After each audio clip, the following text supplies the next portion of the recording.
Our take on prayer for today from the book Breath of the Soul, Reflections on Prayer, is a look at discipline and how discipline figures into our personal prayer life. Certainly during Lent, we talk about the spiritual disciplines of which prayer is one. And we read what Mahatma Gandhi, the great Indian leader, said, "By a long process of prayerful discipline, I have ceased for over 40 years to hate anybody."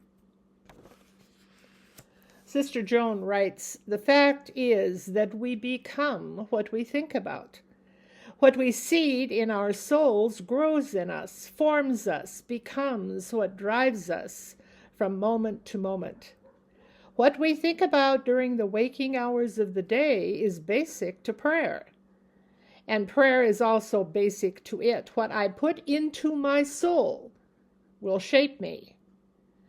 Prayer intends to steep me in the thoughts of God, in the sense of the presence of God, in an openness to the will of God, in the likeness of God. To pray is to rivet my mind on the things of God. If, on the other hand, I allow anger to take root in the core of my spirit, let it fester in me, I will become anger as well." We become what we feed in ourselves, isn't that true? But if I put in the discipline of the presence of God, I will become of God. If I put in prayer for my enemies, if I pray to a loving God to make me loving too, then however many years it takes, it will happen. I must pray to become love.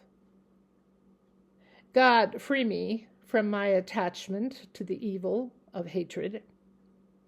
And then from Genesis chapter 50, we read, "Before Jacob died, he said to us, 'You must say to Joseph, I beg you, please forgive your brothers their crime and their sin and all the wrong they did you. Now, therefore, we ask you, forgive the crime of us who are faithful to the God of your parents.' Joseph wept when he heard this.